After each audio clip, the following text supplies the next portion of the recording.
whenever it tells us, and it says we're live, but we've got to wait until the countdown begins.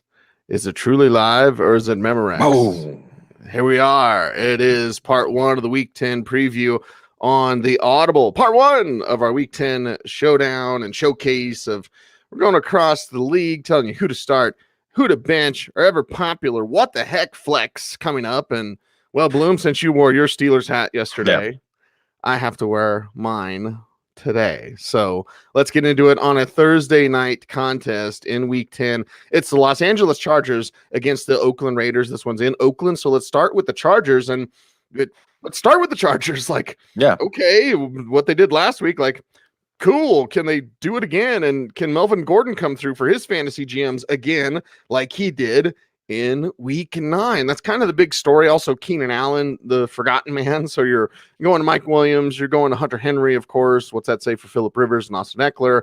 But there's a couple of very interesting players to monitor. One is Keenan Allen, and the other is Melvin Gordon. It is. This is a really interesting one. This is going to be a fun, entertaining game, Cease. When we look at Chargers Raiders, you think old AFL, high scoring matchup.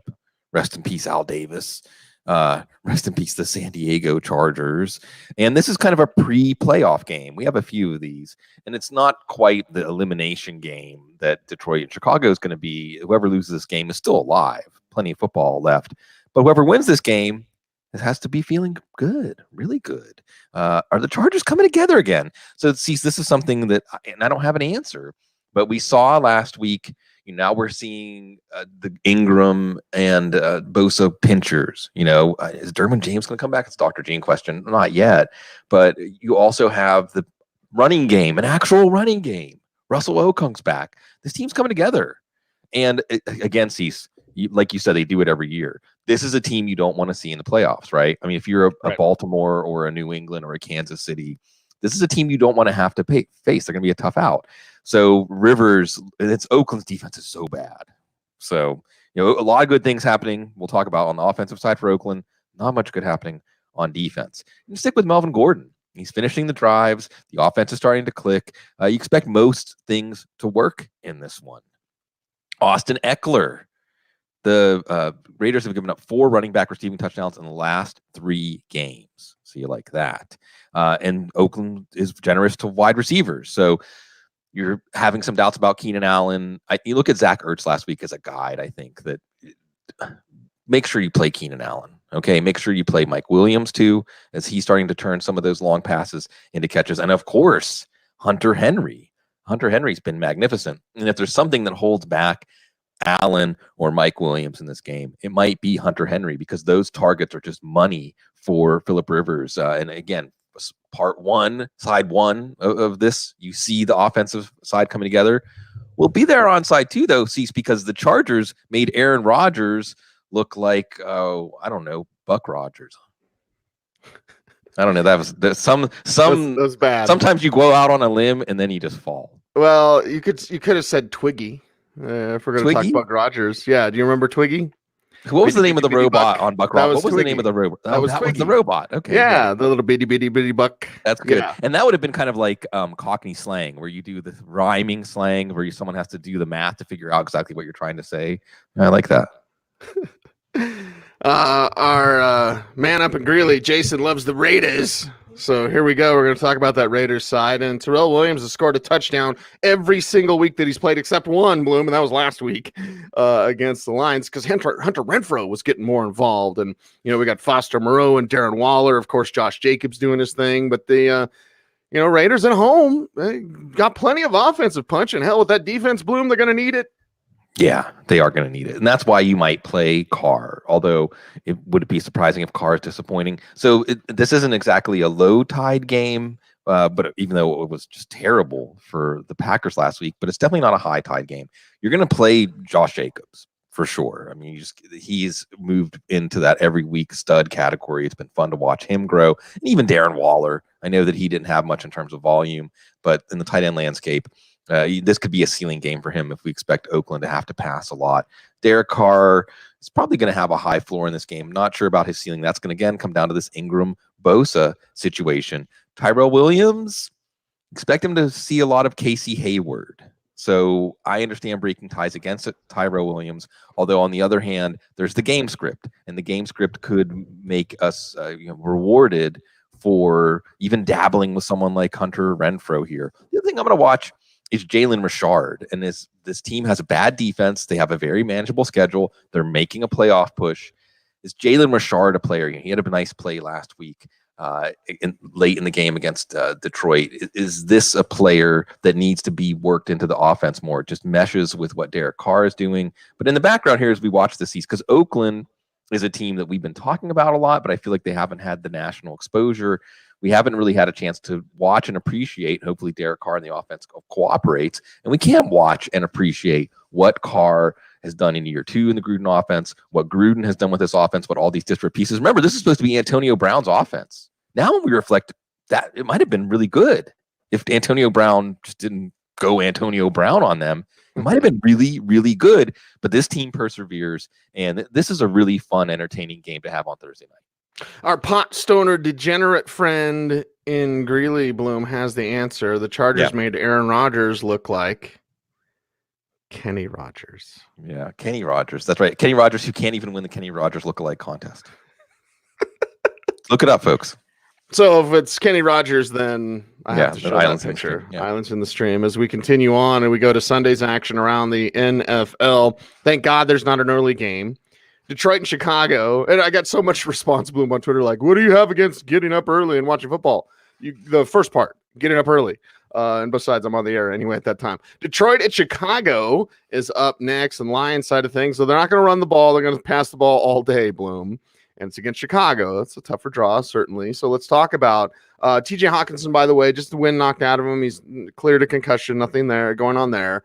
A big day for Marvin Jones. You got Kenny Golladay doing his thing. So you've got those assets with Matthew Stafford. Not even as a what the heck flex am I going to trust any of these Lions running backs, Bloom? Tell me if I'm wrong or tell me if you disagree. But with the Lions, we'll have to go through Matthew Stafford. Good. It's the best part of what they do. This is a situation here with Stafford. It's all on his shoulders. So for fantasy, we like that, especially with the defense being bad. This is an elimination game. Both of these teams had much higher hopes, and whichever team loses this game, you can basically call the season if you haven't already. Now, Chicago's defense, on the other hand, says it's all on us, and we're going to put our stamp on this game.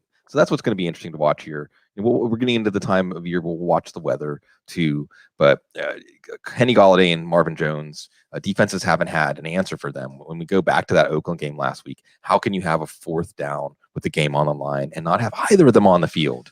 Getting a little too cute with it, and they won't make that mistake again.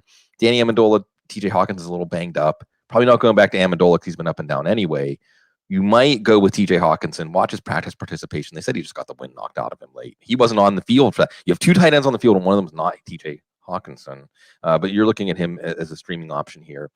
We did see Zach Ertz get right against Chicago last week. We're avoiding the running game, but see some exciting news in the Lions backfield. Bo Scarborough signed to the practice squad.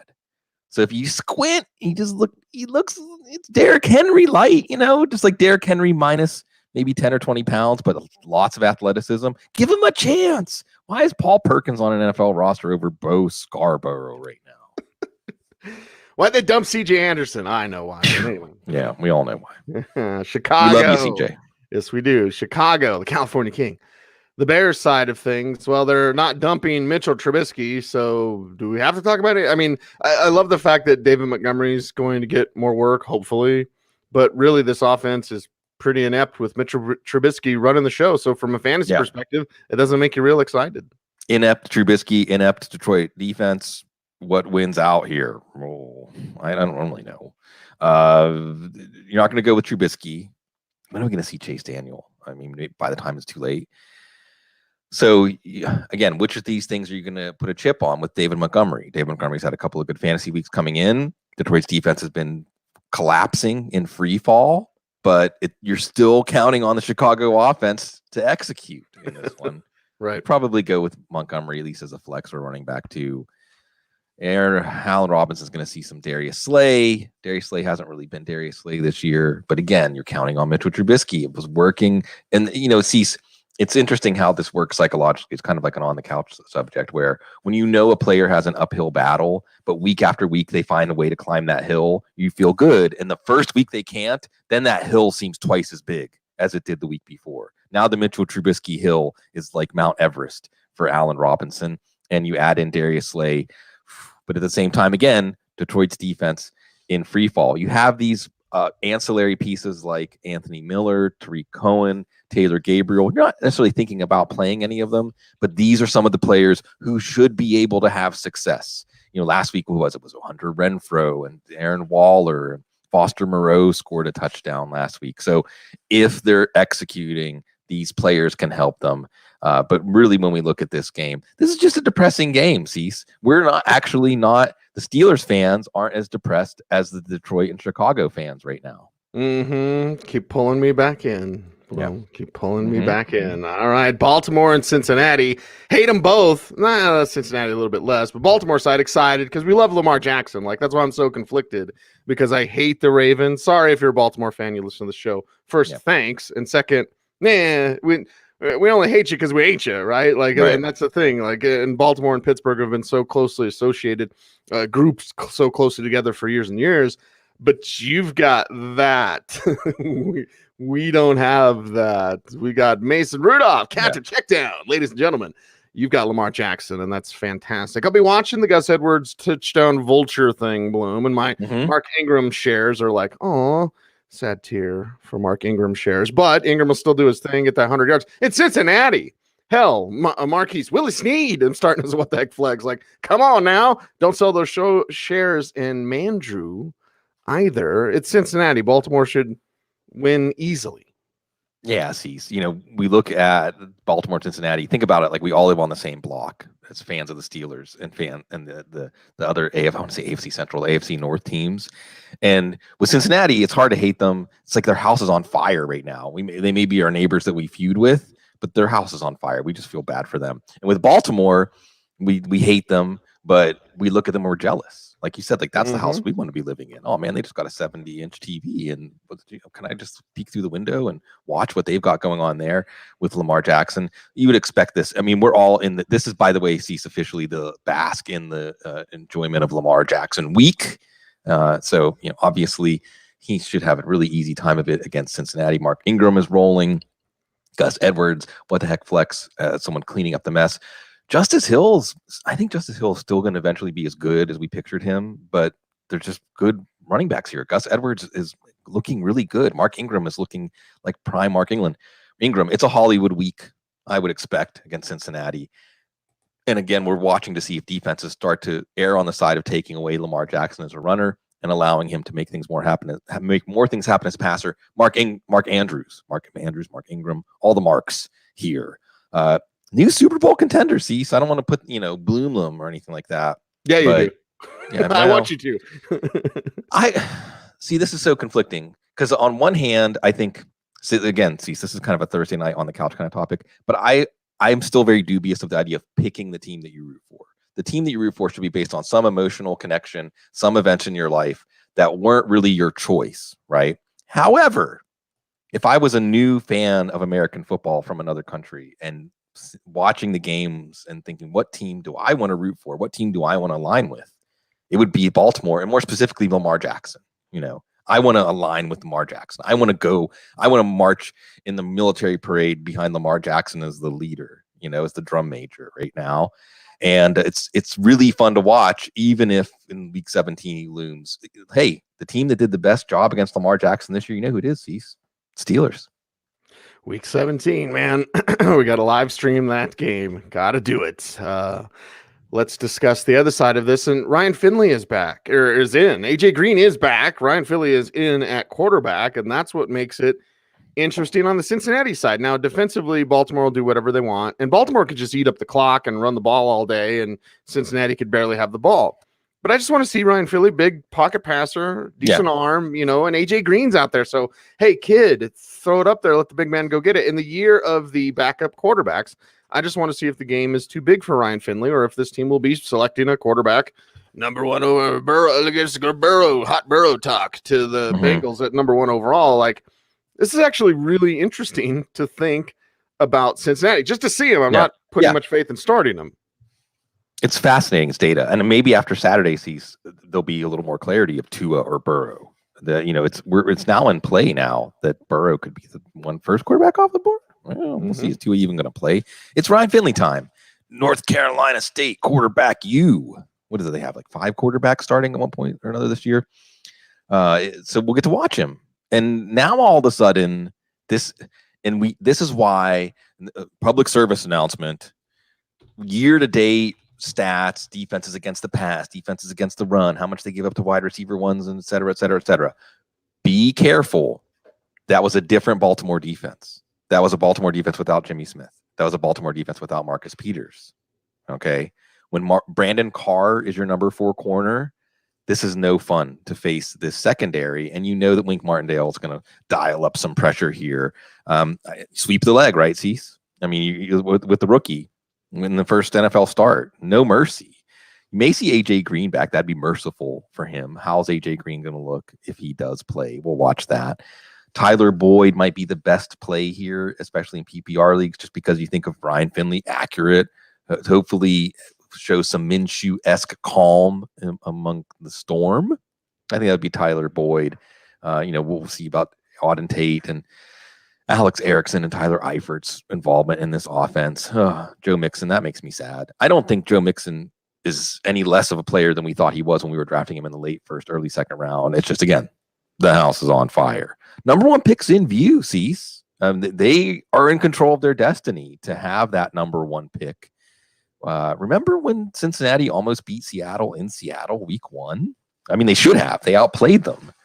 Been a long time, it feels like, since we got there. Now, poor Cincinnati. Long time. Let's talk Buffalo and Browns up next. And Bill's side, am I right, fellas? Yeah, because Josh Allen, because Devin Singletary taking over in the backfield. Woo! Everybody party time for that. That's going to be fun to watch against the Browns. Can't stop anybody. We'll see if Dawson Knox can do a little bit more right. Maybe a Noah Fant impression from Dawson Knox this week. You're starting to smoke. John Brown is that deep threat. Maybe Cole Beasley is a what the heck flex because there's a underneath security blanket and even getting in the end zone. So I like the way the Bills are looking, even though they're on the road against the Browns.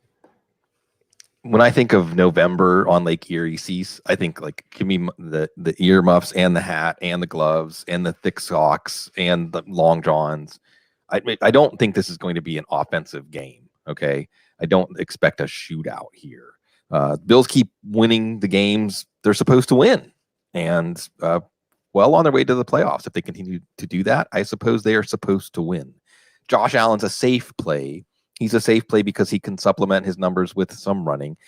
Speaking of safe, and maybe why he's not as exciting as he was last year as a fantasy play, is he is making safe, sound decisions with the ball, which in these kinds of games is the right approach. So he's not an exciting option, probably a reasonable floor option.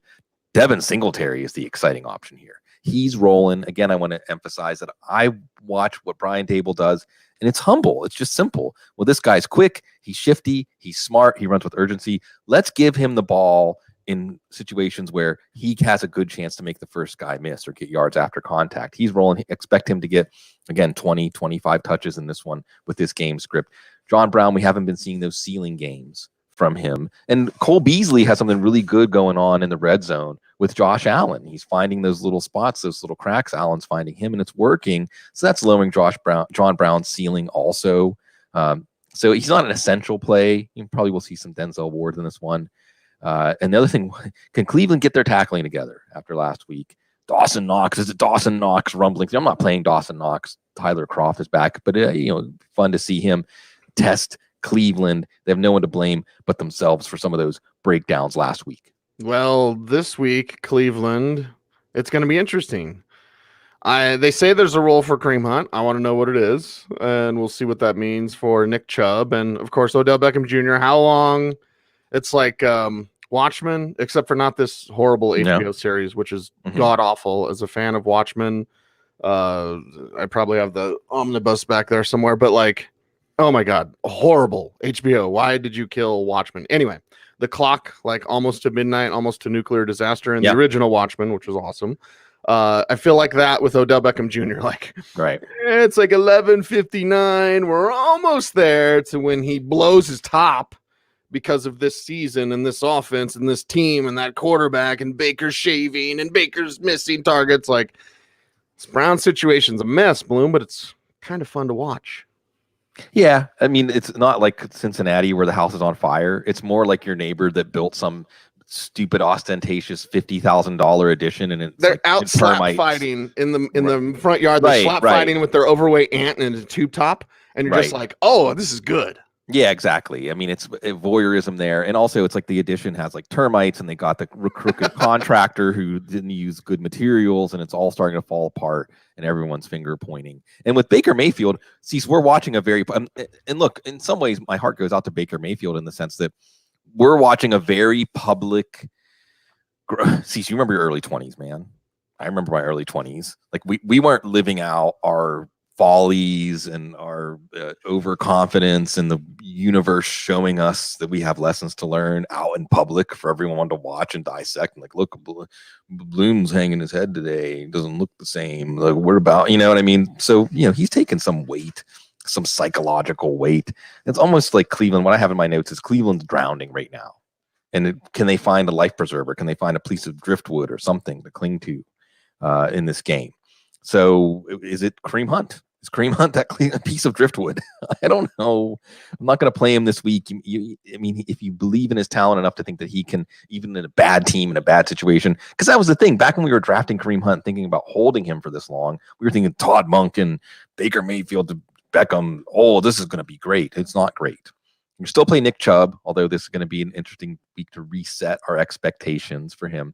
Just know, though, that whether it's Hunt or Chubb, or Beckham for that matter, you still have some matchups coming up with Cleveland against Miami, against Cincinnati, against Arizona. So it's going to get better, okay? Maybe not against Buffalo this week. Odell Beckham.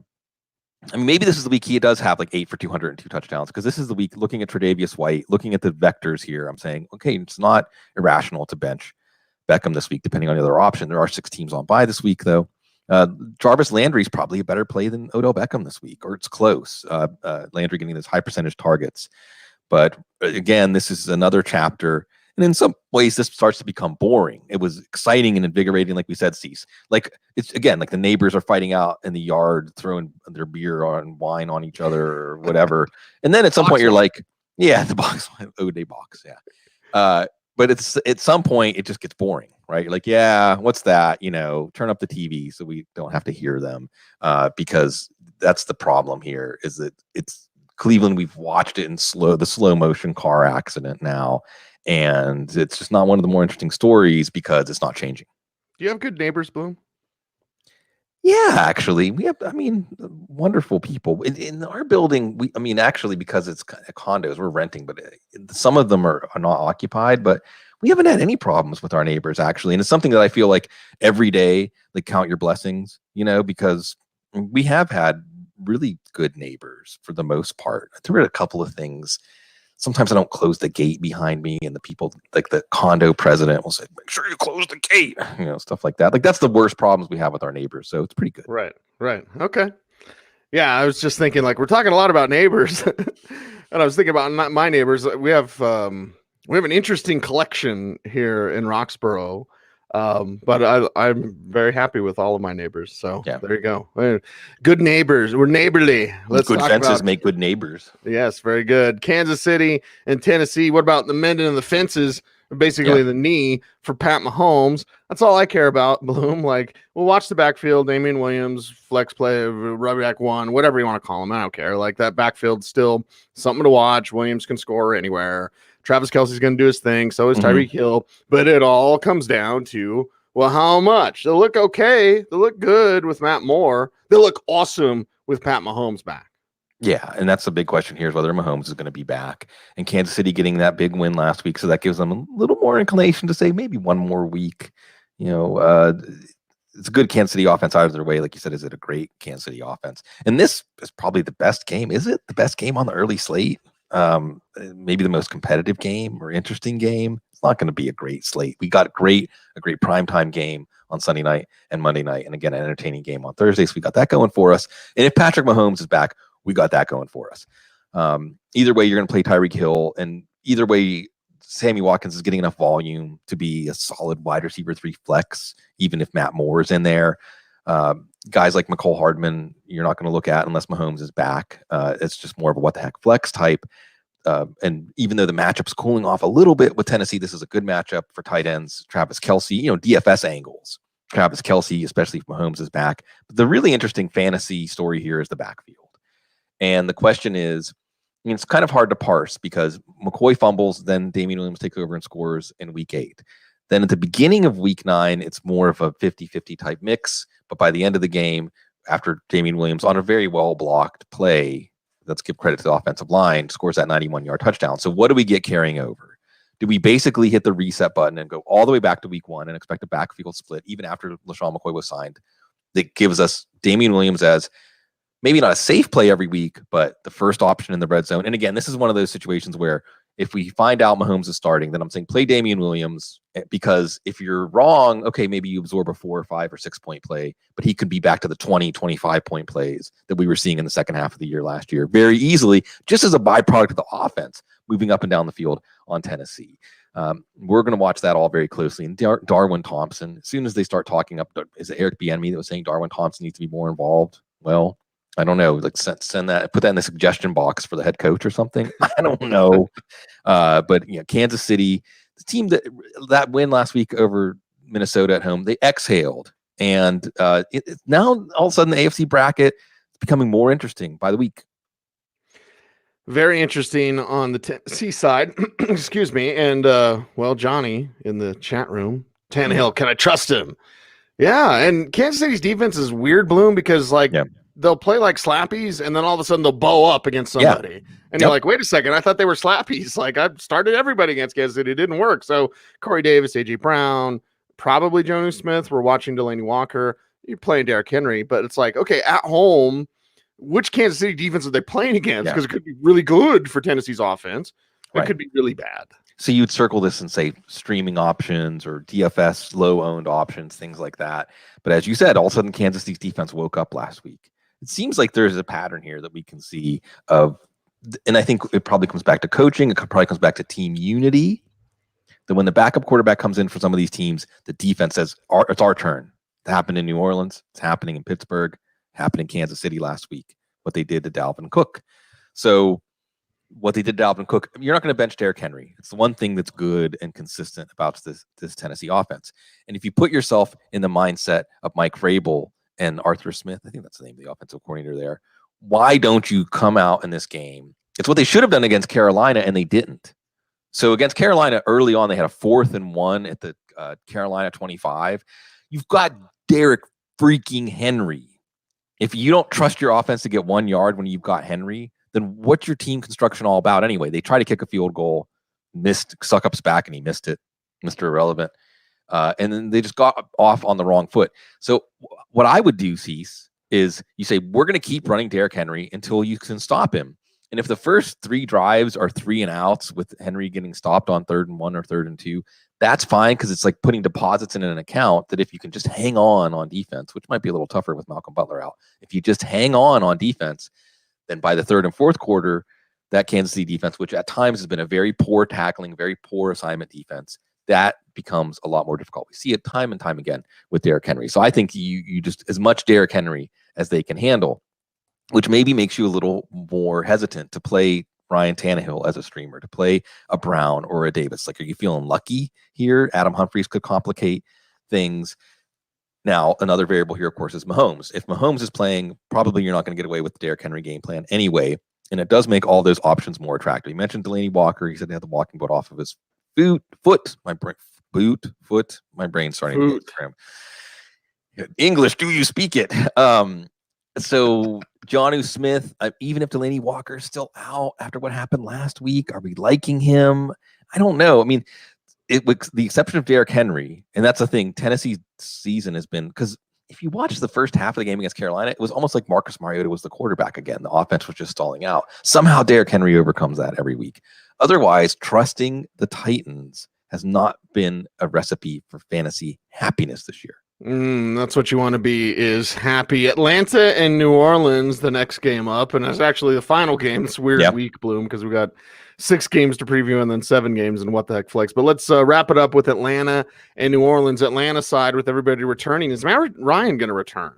Like, he didn't practice on Monday, and like, all right, whatever, Monday, but like, we thought he'd be back. All right, Calvin Ridley's going to get his 7 targets. Julio Jones is going to get his 10 catches. You're going to see this game. These teams always play each other differently, even though Atlanta's reeling, Bloom, and even though this is in New Orleans, down there where you're at, like, this is still this rivalry, and the cities hate each other and the teams hate each other. Like, Atlanta's playing like a bunch of slappies, right? But I bet they could put up a fight against New Orleans, even though New Orleans is incredibly tough. Maybe I'm crazy or wrong or whatever, but that's just what I see.